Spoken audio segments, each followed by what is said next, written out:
Just don't want to use up too much. You can't see the absinthe, but we've got just too much going on. Oh, fuck. Hello, people watching the video. I'm only wearing a hat. It was stupid, really, as a silly reference to this sort of steampunk gothic film that we're doing. And this anatomical skull is a hint. And Kim's jumper is a big hint. This is a big giveaway, isn't it? Frankenstein. Frankenstein. I've just got j'adore baddies, but yeah. You're definitely committing very well there. And show them your nails. Oh, show yeah, them your green. nails. Very cool. Okay, Kim and him. Right. Let's get into it, shall we? What are you drinking? Absinthe? I should be drinking absinthe. Yeah, I've just got all my steam. People keep buying me, and everyone knows. Look, you can see I don't drink it, but that is the proper green stuff. It's quite expensive, absinthe. Is it? Yeah. And it's really sweet, and it can give you. I've never tried it. Lighters. Lighters, we will. Oh, sorry, that's so funny you said that, because that's Such one a of the 90s things phrase. Oscar Isaac says as Moon Knight, or as Stephen Grant in Moon Knight, laters gators. In does he? we were Laters. talking about his English accents. That's one of the. He's good. They are quite I good. was obsessed with that. Anyway. Okay, I haven't got this going yet. Let's get our sound up. Testing. Testing here as well. Yeah, look, sound level's good. Sound level is good. Hitting those 12s and 18s? I think we are. Okay, I'm starting. Okay. Yes. You heard the man. You have entered a world where your favourite movie villains are placed under the microscope by us, Kim and M, and are given, we hope, a fair trial in this judgmental world, because sometimes the villains laid bare for us all to poke and jeer at have their own stories worthy of our empathy. And no more does this postulation ring true than with today's seminal villain stroke victim. It is, of course, Frankenstein's creature, not Frankenstein. Not stroke victim. When you said Yeah. villain stroke victim, sorry. Stroke the He's victim. not had a stroke. He doesn't have a stroke in the story. Oh, yeah, no, I thought you meant stroke the victim as well. This isn't Gizmo any longer, No. but it's still worthy of a stroke. Anyway, I'm moving on. I doubt anyone still out there mistakenly refers to Frankenstein as the name of the creature. Shouldn't. I think we all did. I did as a kid. I did. My brother had to correct me on that one. Yeah, well, it's a strange name for a young girl from England to get her head around. It sounds like a monster name, and it is monstrous, and he is a monster himself, Victor Frankenstein. We shall get into this, but anyway, just in case, and to be fair, it is a little misleading because Victor Frankenstein is the archetypal mad genius scientist. But his creation is only ever called the creature, which is very symbolic that he's never given a human name, isn't it? Yes. It is. It's a sad tale. And as we delve into the story of Frankenstein... And the story behind the story. We shall shine a torch upon such sad and dark matters to illuminate how and why Frankenstein came to be. So many reincarnations. Another big one. And lore with this behemoth of a fella. So a very potted history then. I'll start. Written in 1816. Not published, of course, till 18... I say, of course, maybe you don't know. But till 1818 by a teenager.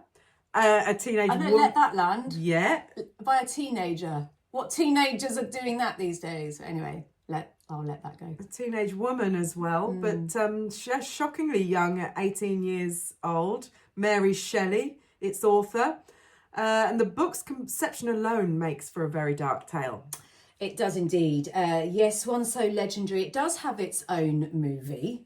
One of my formative favourites, the lesser-known horror gem, very British gothic horror by Ken Russell called gothic. Just see the poster behind Oh, us, hidden by the tree. Put the poster. I've got the DVD somewhere as well. Like, literally, I didn't even plan God that. bless physical media.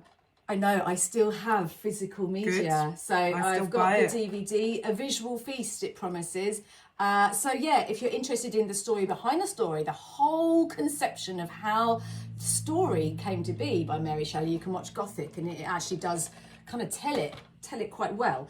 It exposes that infamous night when those bohemian swingers of the 1800s punk poetry scene, Lord Byron, Mary's step-sister Claire and Percy Shelley, they escaped to Lake Geneva, escaping quite a lot of sort of scandal, should we say, back in the UK, where a sort of a night of telling ghost stories would change the landscape of Gothic horror forever. And Mary Shelley's Frankenstein, subtitled The Modern Prometheus, which is interesting in itself, was born. It was inspired by her fevered recurring nightmares. I'm sure a lot of fans know all this already, but we're going to tell you just quickly how much of an impact this has made. Yeah, so to date, and we've just Wikipedia'd this, so blame them if it's wrong. But as of November 2025, a body of 433 known feature films, 212 short films, 85 TV series, and 337 TV episodes feature some version or interpretation of the character. Is that just like literal interpretations? Because we were talking earlier about Ex Machina and that being a Frankenstein story. I wonder if I think they mean like either reference directly or adaptation or something. So anyway, you take in the whole AI subgenre as well, and there we go. But just let that land, those figures. Has any other novel or character been so ingrained in popular culture as this? I don't know. I mean, I don't know how to answer that. I don't know if it's a rhetorical question. I would almost argue this is probably at least one of the biggest in terms of how much it's the weight that it holds in popular culture. It's got to be one of the biggest. Yeah.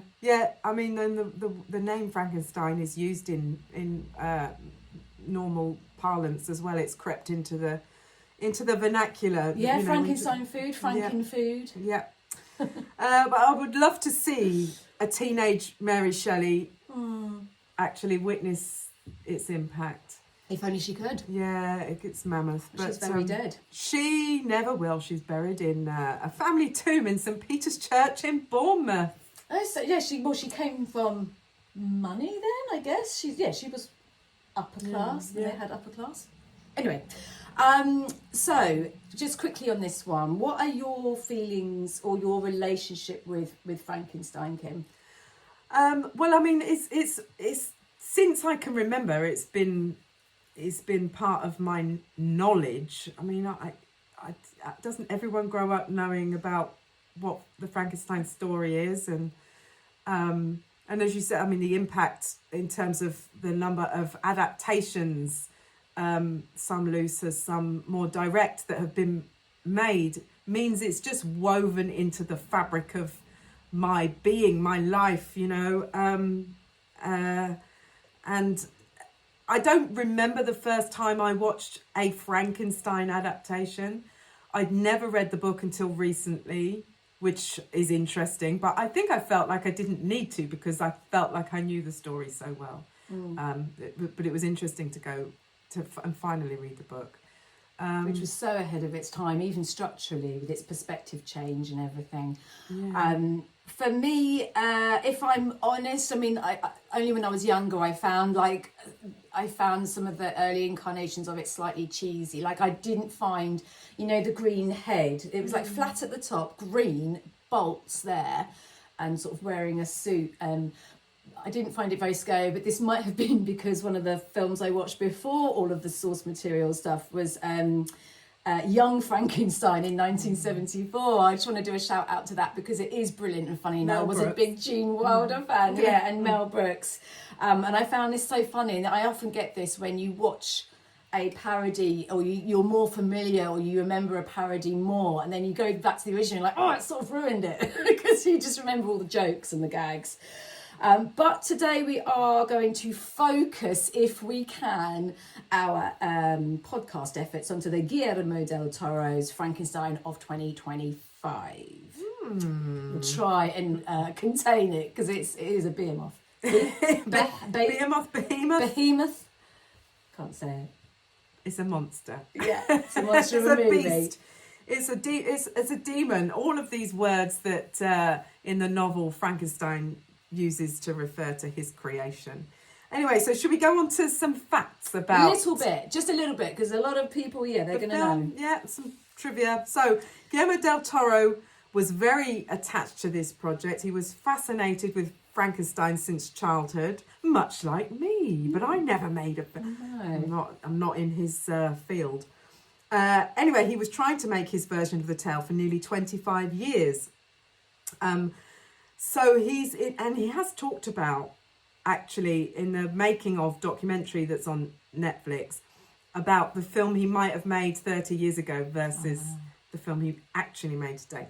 So he's invested, he cares, he's not just a director for hire. No, and I think that is important to acknowledge just how much of his soul and his vision is utterly in this particular version of the film. So it came out to huge anticipation November 25 with a limited theatrical release, which I didn't quite understand because it's so cinematic. I did see it at the cinema. Oh, well done. I just saw the and then it was followed by a big Netflix premiere, but I'm not, did they fund it or something? Yes, They funded it all. Okay, that makes sense. I thought that was why. I just thought it was deserving of more of a cinema release. It is getting a physical media release as well, they announced recently. And it's going to have deleted scenes on, I think. Yay! So cool. Excellent. We'll be getting that. Its budget was $120 million, which is pretty good. Just behind his biggest budget film, which is Pacific Rim. I think this is better. But anyway... So that's on budget. On to the players. So we have Oscar Isaac. He is Victor Frankenstein.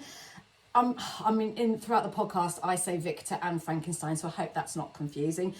We have, I've said, the gorgeous Jacob Elordi, which is my new phrase. Elordi. Oh. Damn it, Elordi.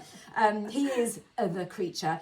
I thought the gorgeous Jacob Elordi was your new phrase. I thought that whole thing. That whole phrase can be new, but Elordi works.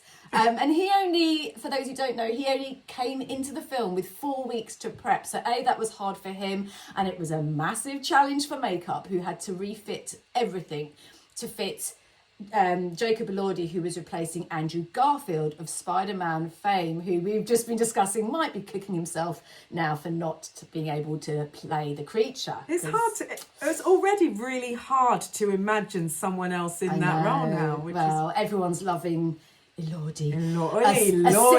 6'5". He's very tall, which is opposite, I think, to the Oscar Isaac's quite wee. So that works quite well in terms of the characters. He was in Saltburn, and he's about to be in Wuthering Heights. So more period drama for him. And then we've got British actress Mia Goth playing two roles. Elizabeth Lavenza, Victor's brother's fiancée, so it's a slight step away here from the book, and Victor's love interest. Weird little love triangles going on all over the place. And she also plays Frankenstein's mother, Claire, which was obviously a conscious decision by Del Toro. He hadn't just run out of cast. He wanted to represent the idea of Victor falling in love with his mother again and again, like always falling for that same woman, and I suppose repeating that whole generational trauma is a real theme as well. So that's that idea of repeat, circular nature of things. Also, we can't avoid the idea of the Oedipus complex. Which I think both brothers suffer from, even though the younger brother William did not know his mother because it was his birth that killed her. Or was it? Because there's a whole money grubbing father in the form of Charles Dance at play here. So yes, anyway. Charles Dance, obviously another important player, playing the father who is pretty strict and horrible, and ironically Victor, who doesn't like his father, ends up, again, that whole generational trauma thing, kind of becoming, not acting very differently to his kind of cruel father. Well, this is a major change from the book, because his father is not abusive in the book and survives to the end, whereas Charles Dance's Mr. Frankenstein dies early on in the film and is abusive. And the whole story is that he marries Claire for money. He wants her money to support him. And consequently, he doesn't love her, or it turns out really Victor. For some reason, he does have affection for William, the younger son. Yeah. But so there's this whole suggestion, if we're talking about villains today. The Charles Dance character. What's the name? What's the father's name? Don't know offhand.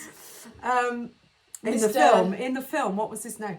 I don't know. I don't know whether it's the same name Victor as in the book. Frankenstein Jr. and just Anyway, Mr. Frankenstein. there's a hint that, as I said, does he have a hand at play? Does he play a hand in her death, Claire's death? Because he's a surgeon, and when she's giving birth and dies, there's a suggestion that at the very least he didn't do as much as he could have done to save her. Victor does sort of suggest that, Yeah. so maybe he did know something and blamed his father forevermore. Just very quickly, I don't want to diverge because there's too much to get through, but just you recapping there has just made me realise that it's almost the same setup in Pan's Labyrinth with the convenient marriage and the child, and she's pregnant and suffering and she dies in childbirth, and all of that stuff is obviously something Guillermo is interested in.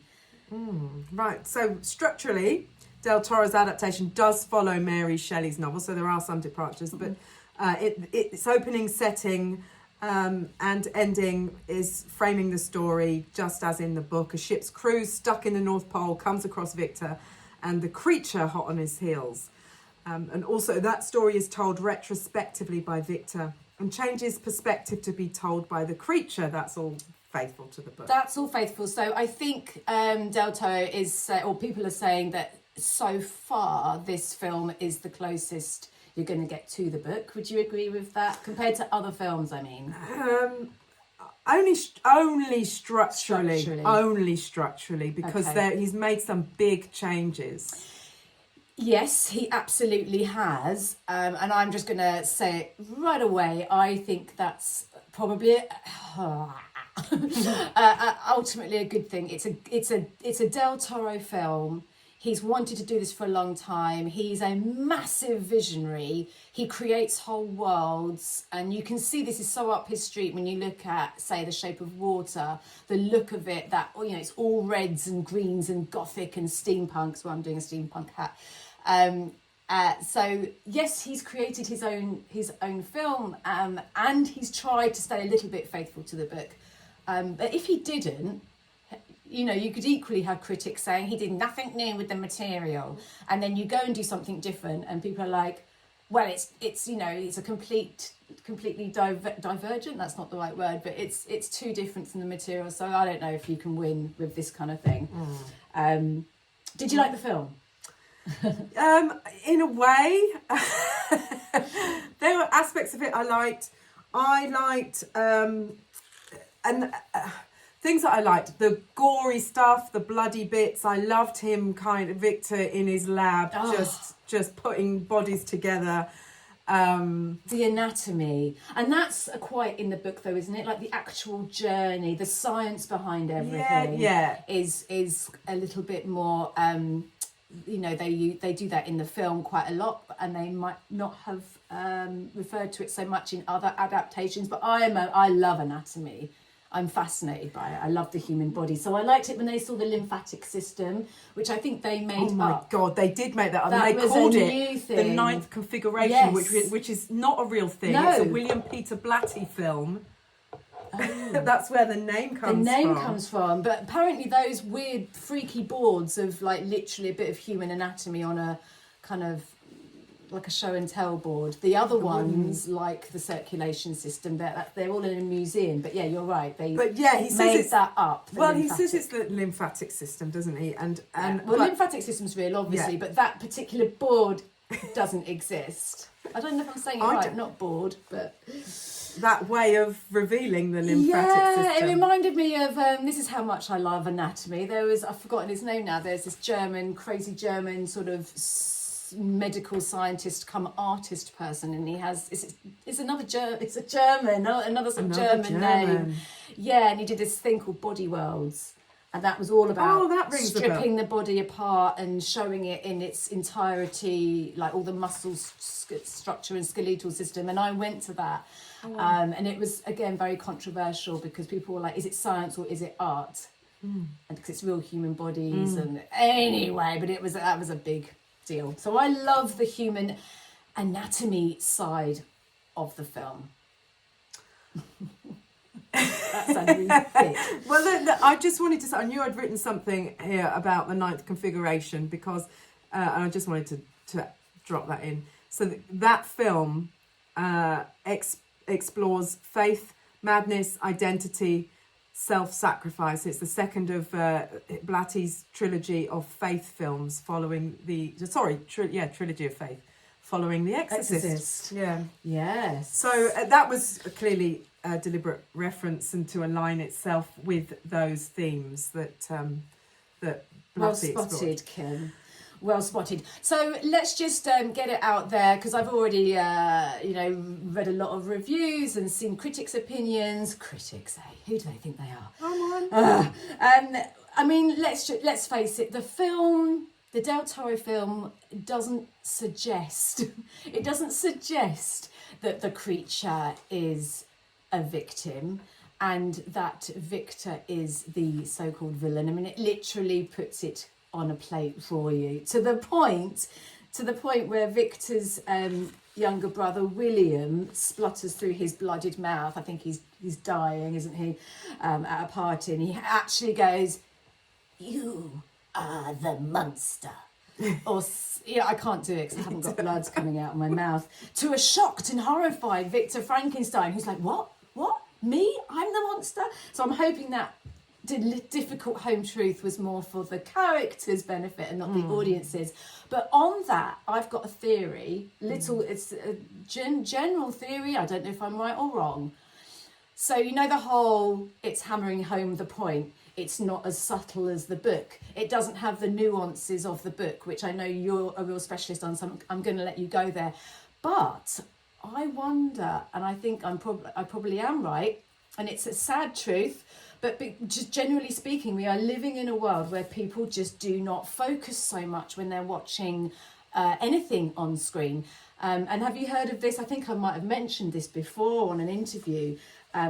It's actually got a name when people are looking at the behaviour of how people watch entertainment and engage with whatever it is, be it Netflix, be it YouTube, whether you're watching on a screen, computer or your phone. The point is, and I have to say I've done this, I think we all have, if you're watching something on TV, I mean, if it's a film, I will just watch the film. But a lot of people now are watching a film and that's in the background and they're still bloody doom scrolling and doing Insta whatever and social media.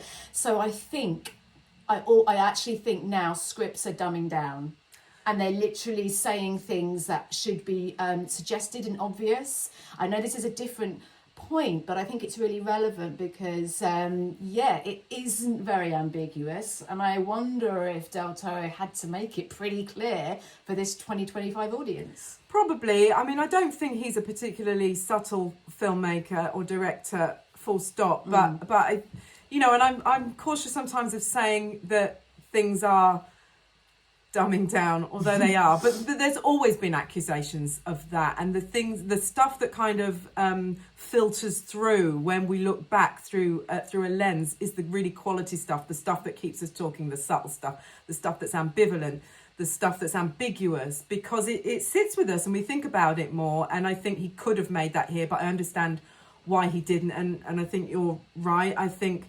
the other thing is that in the climate today, where there is so much stuff fighting for attention, you've got a really small window with which to grab audiences, that they needed or wanted to make something that was gonna do that, that was black and white, that wasn't what the hell is this thing, you know, that they could package up, that they could promote in an easy way, and it's a spectacle, and it looks great. It's such a spectacle, and that's why I wonder why how do films make money these days? It's like, oh my god, I remember when films came out at the cinema, there would always be, it was quite specific, I think it was like a 6-month wait till it would come out on VHS, and you would wait in anticipation eagerly for the video to come out, and there was all that time for it to recoup its money at the box office and everything, and do the rounds internationally. And now you've got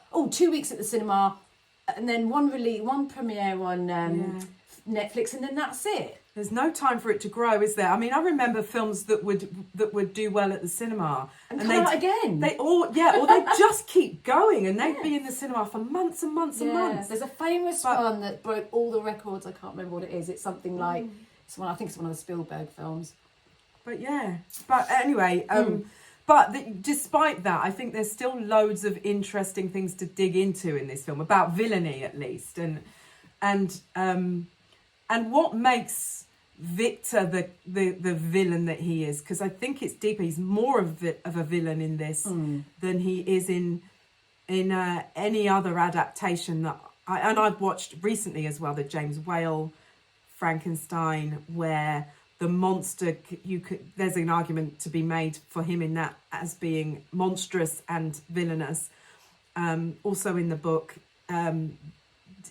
it isn't clear cut, but there are moments where the monster or the creature chooses murder out of revenge. He kills his 5-year-old brother, who's William, but he's 5 years old in the book, as an act of revenge. Frames a woman called Justine, who goes to prison for the murder and gets hanged.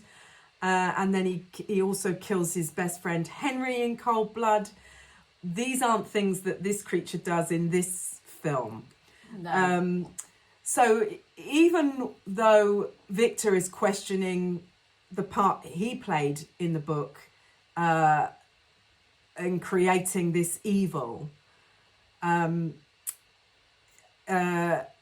it's always kind of, well, who's the biggest villain? It's always kind of this balance, these scales, but in this film it's exactly, yeah. The book, as a lot of people know, the book asks you to gauge it, and it switches perspectives, so maybe your sympathies switch as well, and there's more nuances, and yes, the creature does monstrous acts, so it is more questionable. And the film, the creature is completely blameless and innocent.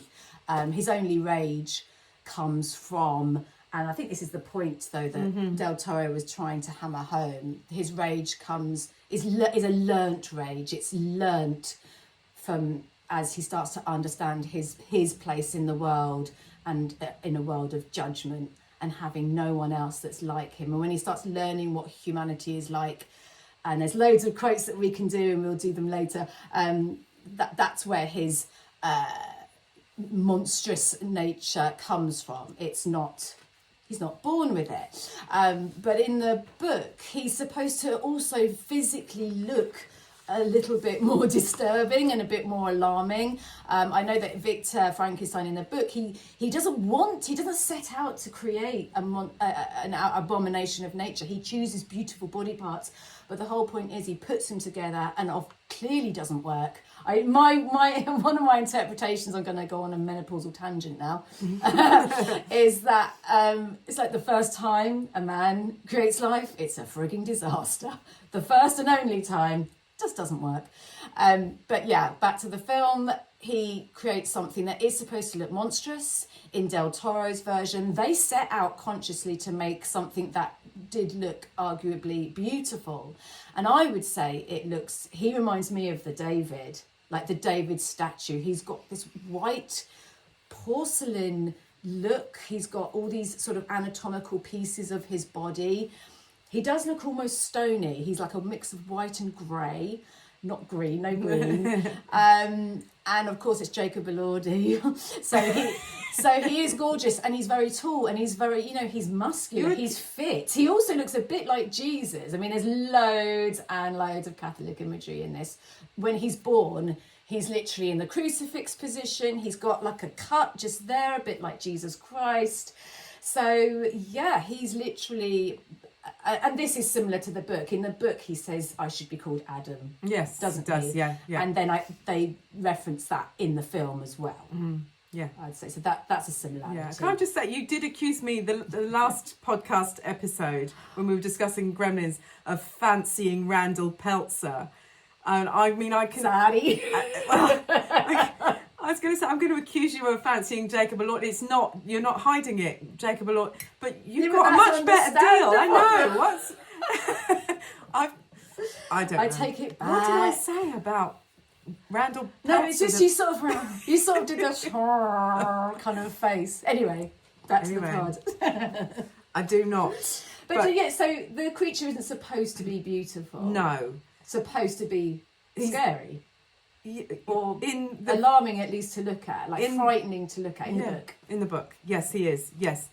What I mean, to talk about that creature, yes, and there is a whole swathe of people online talking about how gorgeous the creature is. I mean, it definitely works to build empathy. For the character when you compare him to Robert De Niro's appearance in Kenneth Branagh's adaptation. Yes. I mean, I do feel some sympathy for him, but that creature. I rewatched that film recently, and he tears Helena Bonham Carter's heart out through her chest, which, I mean, depending on how you feel about Helena Bonham Carter, I suppose, but I mean, that's not a nice act. I mean, wasn't that even called Mary Shelley's Frankenstein? It was. So that was supposed to be the closest. Kenneth Branagh's Mary Shelley's Frankenstein. It's so Kenneth Branagh, loving Kenneth Branagh. He's topless for a lot of it, because he's worked out a bit. So Yeah. Anyway, I don't fancy Kenneth Branagh. No, I don't. His lips are too thin for me, and. And the rest, we don't fancy Kenneth. So where are we going with this? Nudity, though. Oh. Nudity. So I just wanted to touch on Of course you did. Go on then, Kim. Because I just to backtrack a bit, you asked me what I liked about Del Toro's film. And one of the things was gratuitous male nudity, which I always champion because there's so much... I don't mind nudity, full stop, but there is a lot more gratuitous female nudity and ungratuitous than there is male nudity on screen. And I've said before, my campaign, Balls for Boobs, seeks to redress this balance.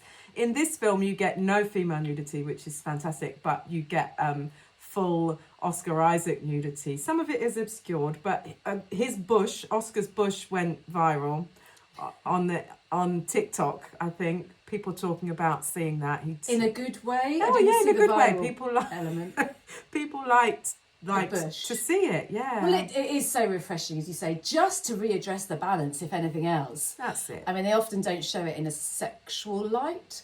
I like it when you get tat for tit, but in this case, just tat. No tit. Nice. We could talk about the sort of balance of. Not the balance of the sexes, but the sort of feminist gender politics a lot. So that's a whole other topic. But I do know, I've got a quote, and I don't know where it is now, from Del Toro himself when I was just going through interviews, talking about the sort of gender politics in it. It is very much a sort of, I don't want to say man's film, but it's definitely directly looking at the father-son lineage, isn't it? And the sort of generational trauma that passes down that line. And ironically, the male characters, so we've got Victor Frankenstein, who I suppose is representing Villainy, and sort of rage, I suppose, rage, excitement, bloodlust, you know, ambition, all of these male things. And then the creature, somewhat the opposite. And so the men are kind of highly emotional in a way in this film, and the women are the rational ones. They're very, I mean, Mia Goth said that she went and stayed in a nunnery. Actors always make the effort. She's from a convent. They? The character. The character is, so she did spend some time to find that stillness, which and she's great in the film as well. But yeah, the female characters are studious. They're scientific. Nods to, you know, Mary Shelley, I suppose, as well. I mean, there's only really Mia Goth's character in it. Yeah, I mean, I found her really interesting. I don't know what exactly they were trying to say with her, because I mean, for Victor, she is this, on the one hand, this version of his mother that he's fallen in love with, and the whole Oedipus complex thing as well. But her rejection of him is what, and he says at one point, when he's enjoying her company, that he was thinking about life for the first time ever more than death in his life. And then she rejects him, and that's when he throws himself back into his work and creates the creature, a form of life without the need for the natural birthing process, without the need for a woman's involvement. So his own son, absent of any mother figure. But she, the Elizabeth, who is his brother's fiancée, the film spends some time establishing that there is chemistry between them, and that she is flirting with him, and she does enjoy it. She goes to him. She strokes his face, she dances with him, they giggle together, they catch that butterfly together, which is a strange moment, and they talk about it being trapped, and she says, yes, trap her. And so there's an element of her feeling trapped within a female role, within this marriage that she's betrothed to William. Maybe she does want, it's never made explicit, maybe she does want Victor. But when he directly asks her or tells her that he wants her, that's when she quite coldly rejects him. And he takes that as, oh my God, what a bitch. He says something about her at the beginning as well, about how you think you've met a devil or an angel, and then you find out that's not, that's not, neither's true, or something like that. So I'm like, why has she done this so coldly? We talked a little bit about incel culture and how it brings that in, because his response to that is, you know, I fucking hate women, basically. Yeah. And he goes to the creature and starts beating him because he knows that she's fallen in love with the creature. And what's that all about? I mean, he's jealous and but why she instantly falls for the creature. That's a departure. And yet she seemed to be in love, or she seemed to be attracted to Victor. And yet it's okay for her to have these feelings.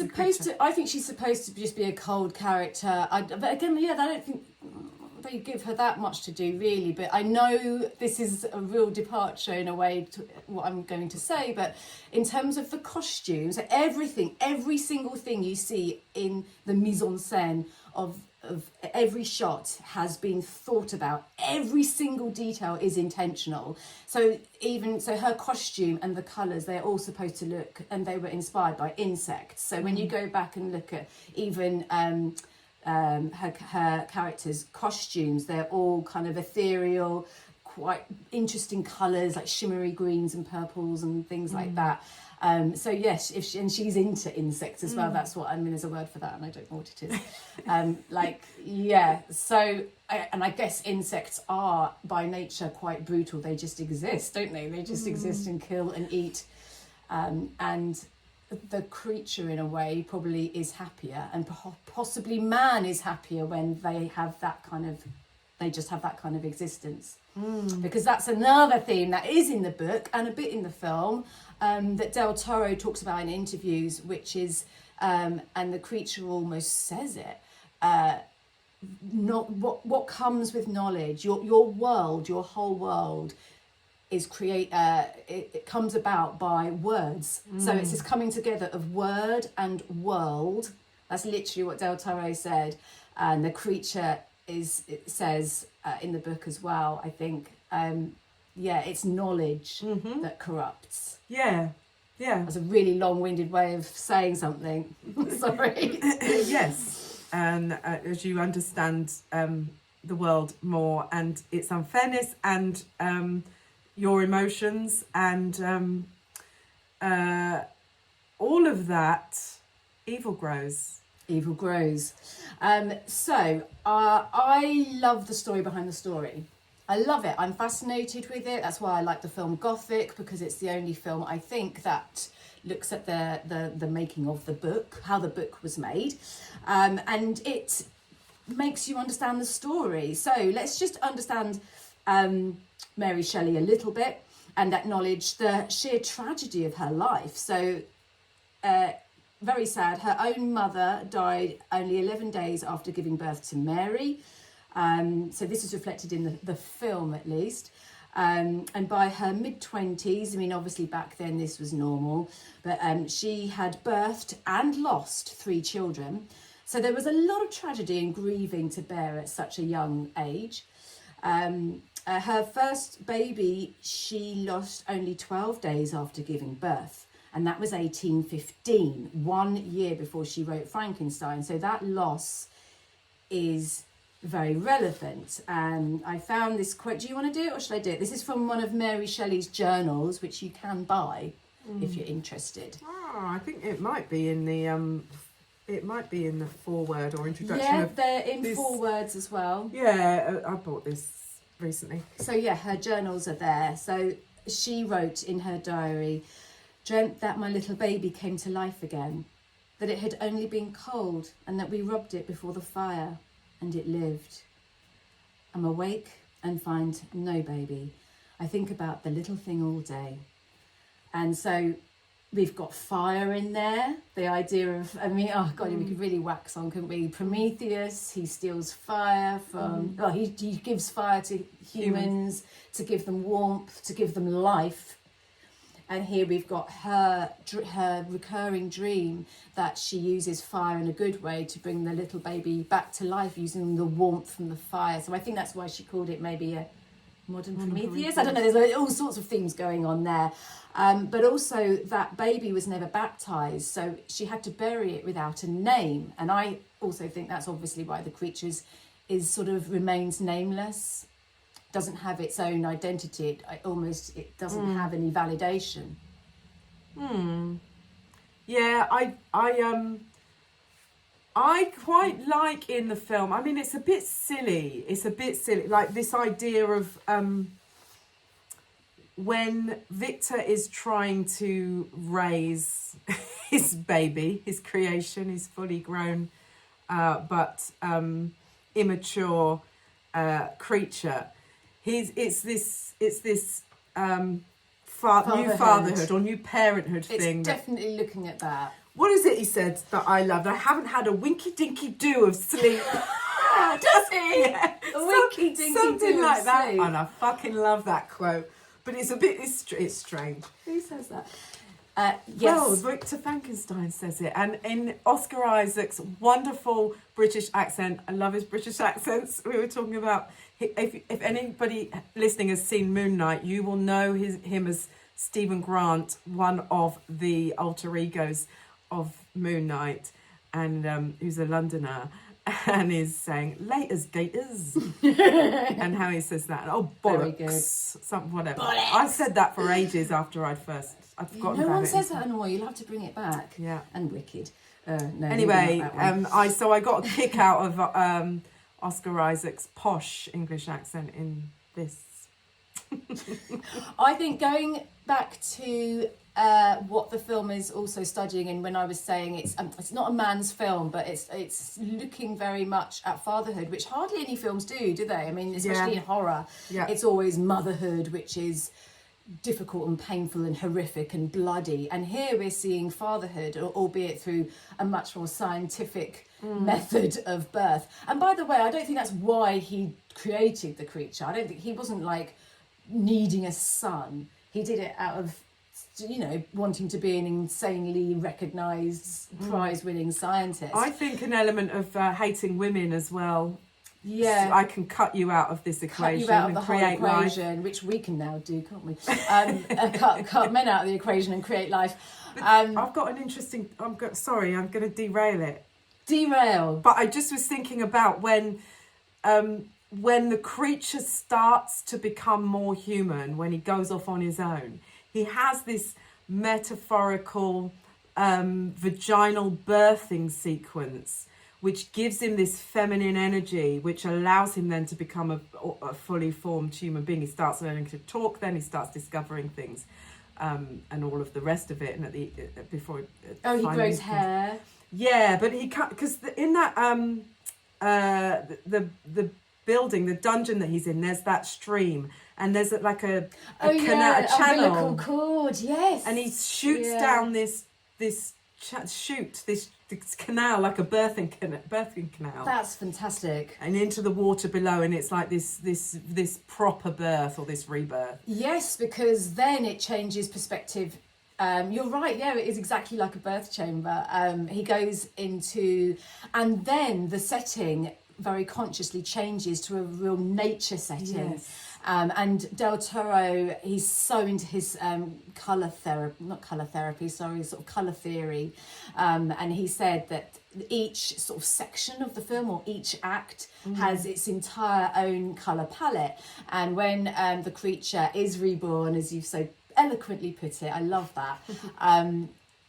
He's basically in a world of moss and trees, and everything's green and brown and mushrooms and nature, and he touches the antelope or the stag or something, and there's this it's a lot more gentle, and all the colour palette is different as well. So I guess that's him getting in touch with the nicer parts of becoming human and finding what he wants, at least his human family.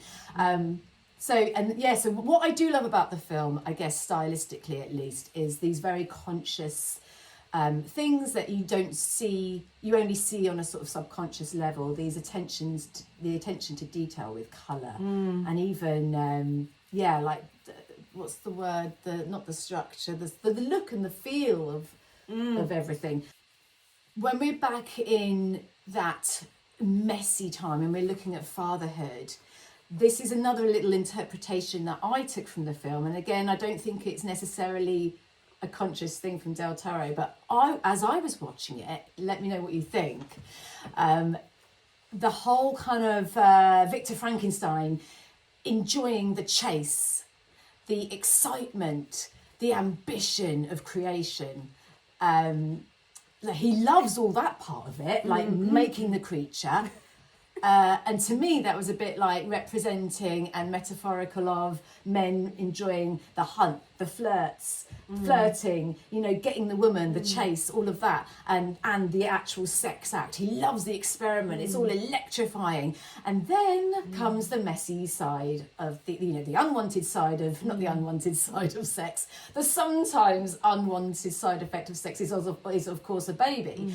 And it's him on his own, being a single parent, and it's messy and it's annoying and it's frustrating, and I think he's trying to shave the creature, and the creature is like grabbing the razor, and he's messing up and he's cutting himself, and Victor Frankenstein's getting horribly frustrated, which we all have done as parents. But I think that's really showing that, yes, he loves the bit that comes before the baby, but not the actual act of fatherhood. And that tracks within the novel, where it's drawn out more. There's this theme of glory versus wealth, where Victor talks about wanting to be in this for the glory. He's looking. I mean, that's an ego thing, obviously, and wealth is, just a money thing. But and they're both kind of bad. Or they both have negative connotations, the pursuit of wealth and the pursuit of glory for glory's sake. I don't think that's Victor. I think he genuinely also wants to make these incredible discoveries, but he wants the glory that goes with it. And in this film, that's less of a foregrounded theme, but that part does kind of illustrate that, the idea that going for the glory, creating the thing, but the drudgery that comes after that is opposite the of glory. the thing that doesn't get you any glory or recognition is the thing that he's not interested in. Which is what, and you know, you could, and that's what a lot of mothers feel, that whole like unrecognised work, unrecognised labour, not very undervalued, underappreciated. So I wonder if he's commenting on that, as we all know full well, is largely, I'm not going to say completely, it's largely falls on usually the mother's shoulders. Anyway, there's also a vilification in the film of, and I think it's in the book as well, but of we talked a little bit earlier about this, of the privileged, the elite privilege versus the lower classes, the normal people, and where they sit morally. And I think it does vilify, because Victor comes from privilege, and he's a wanker. But David Bradley, who is kind of like the father figure, the old blind man that the creature meets, and forms this lovely bond with, and does a lot of his teaching for the better. And there's this whole high diction versus low diction thing that you probably will have studied at school when you studied English literature. But so, you know, Victor and everyone in that world speaks with high diction, and then the low diction is David Bradley and his family, and the creature starts picking up the northern accent. David Bradley's from Yorkshire, I think, his accent. And I loved that so much. And I don't know if it was deliberate, but I like to think it was. He says, what does he say at one point? Where are my quotes? You find your quotes. I think if you are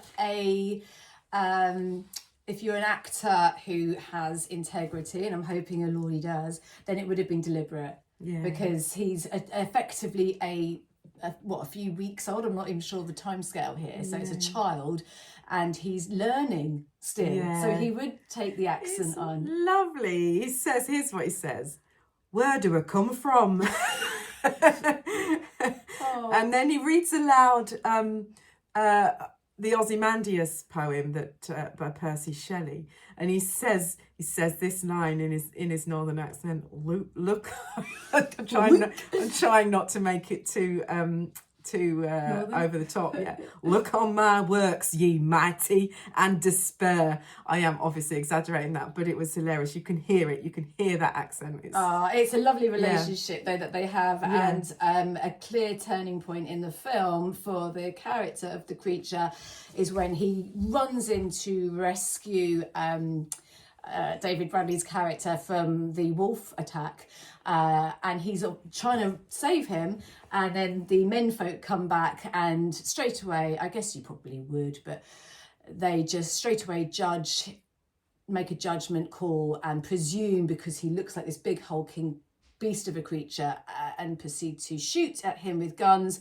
And that is probably one of the turning points for the poor creature, aside the fact that his dad tried to burn him to death along with his laboratory. Boo. That's a turning point. And he even says something about wolves will always kill sheep and men will always kill men. Yes. And it's just in your natures. There's no hate, he says, but I think he revises that.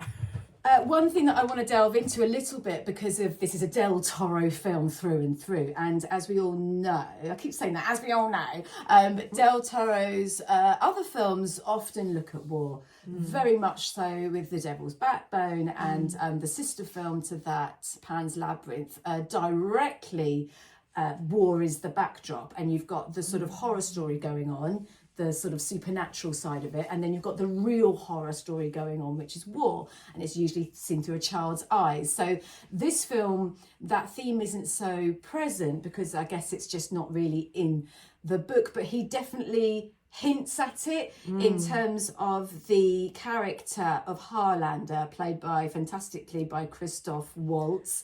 Because I hate him. I do. He's a good actor. No, I like Christoph Waltz, the character. I mean, yeah. He's a weapons manufacturer, so that's and he's funding the entire experiment, which to me has little insinuations of, does he want to create soldiers? Because when we see the creature, he's getting shot and he's just almost zombie-like, isn't it? Going and he dynamite can't blow him up, nothing can't kill him. kills him. So therefore, he's like a perfect soldier. They don't say that's why they're doing it. But that is the implication. And then it's like, when they reveal what his real motive was, because he was dying of syphilis. And he's riddled. His body is riddled by syphilis. And then there's this other very resonant now idea. On the night of the experimental birth of the creature, Harlander wants his mind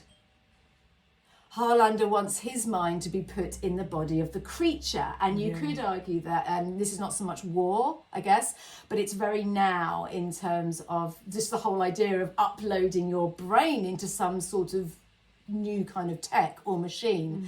So I think that's quite resonant of what's happening now. It is. The other thing that's interesting about him is he said that he was a surgeon in on battlefields, wasn't in the war, in the army. And yet he wasn't a very good one.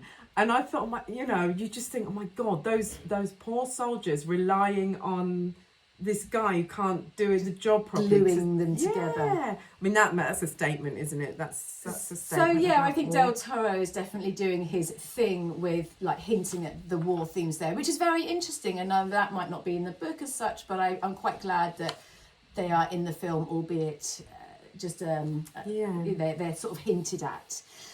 So to not surmise as such, but to try and, I would say, there is more. God, look at me! I'm faffing with my notes. There's more themes in this popping out of this film than a mugwai with very problematic water spillage. Good linking, which is a segue to the last podcast, Gremlins. No, but that's what I was researching this film, and literally the ideas in my head were going pop, pop. So many themes. Yeah, also, there's this. So I said the documentary that's on Netflix about the making of the film called The Anatomy Lesson. It is what it's called. Guillermo Del Toro in that says that the endings of his films Kronos, Pinocchio and Frankenstein are all the same, a character bathed in the dawning sun. And for him it's the idea of accepting the daylight, the idea of loving and forgiving a character that is imperfect, which is really nice. But also you've just mentioned Gremlins and he's talking about daylight, and I thought you could have had some Gremlins in there, just yes, but they would have died. They would have died. In the daylight kills them. So it kills vampires. them. Yeah. There's so many links. There's so much going on here but I'm just going to whiz through the ideas and the themes. We've got religious iconography, mythical classical symbolism. Apparently, if you look closer at the set design, there's circles everywhere that are designed to make you think of the circular nature of life, death. There's the misunderstood monster in the lab, reflected by that looming Medusa kind of relief on the wall, which really reminded me of in Istanbul, the basilica, the Sistine Basilica. Looks almost the same as that. I bet they based it on that. So there's that misunderstood creature in myth. I think we need a Medusa film. My favourite character. Medusa is a woman as well, that has... I know, she's very misunderstood. We've got the father-son abuse, generational trauma, the role of the academic woman as reason and logic as opposed to what they usually are, emotion and fury. So this film almost has a gender reversal. Science versus spirituality, man playing God, which is, I guess, the original theme of the book. Loneliness, we've not even touched on that very much. That's a huge theme. Otherness, being an outsider, and of course war. So there's tons in this, which is amazing. Good versus evil. And good versus evil. So I would say, I don't want to sit and just moan I don't want to be like what critics do, which is just to moan about the film, and at the end of the day they have never made a film themselves and they don't know how kind of difficult it is. I would say that Guillermo Del Toro did pour his absolute heart, soul and spirit into the film, and yes, it's not very subtle or nuanced, so it's probably not as intelligent as the book, and I don't like the fact that he ended the film with a quote from Lord Buggery Byron instead of Mary Shelley, when he says this is like a Mary Shelley film and I love the source material and I love the book. End the film with a Mary Shelley quote then. End the film with a Mary Shelley quote. End the film Which we will, shall we? Can I just... You do your... How would you sort of sum up your feelings? Well, I mean, you've done it well, really. I can't really add much to that. I think the films that stand the test of time often, if it's not, I mean, you know, there are some that are spectacular just to be spectacular, but we've got a lot of those these days in this era of wonderful special effects, visual effects. The ones that really stand out are those that offer subtle, more nuanced conversations, really, within them, and this isn't that. But we're having quite a... Mind you, we're looking at, I suppose, the whole world. But at least, you know, he's done life-size ships, life-size... Like, everything is pretty much real. There isn't an awful lot of CGI, if any. No. I mean, there probably is some, but he really did build everything. Everything is tangible, so I like that. And I think it was Oscar Isaac that said that kind of filmmaking is an endangered species now. So it's rare. Yeah. So there are things that I really like about the film. There are, and I talked about them. It's just Oscar Isaac mainly. But because we're talking about evil, I just wanted to draw out another quote from the documentary, because Oscar Isaac said that Guillermo del Toro said to him, well, here's the quote. He just said, "The good and the evil are sides of the same thing, and they're constantly flipping back and forth." Guillermo del Toro has said he really likes making movies about people that are full of villainy, because ultimately it's a more real way of seeing the world. And that's there. You can see that however you read Elizabeth as a character, you know, there's a touch of villainy about her. There's a lot of villainy in Victor. There's a touch about the creature, less so than in the book and other interpretations. There's villainy in the privileged. There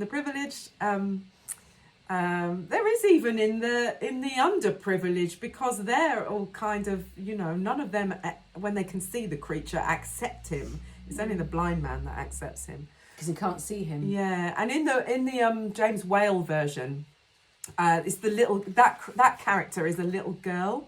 Oh yeah. She accepts his purity and his innocence and just wants to bond with him. And then he throws her in the water and drowns her, but not on purpose. But that's the point. That's the point. Even though he doesn't do it on purpose, he's dangerous, and therefore the mob that then kills him is justified in doing so, because they can't continue to allow this creature to exist. Yes, I think the book's moral compass is a lot more complex. Yeah. I think you've already done a really good evil quote just then. Yeah. From Oscar Isaac. Yeah, which is really good. But the only one I'm going to end on as well, I think, is Mary Shelley herself.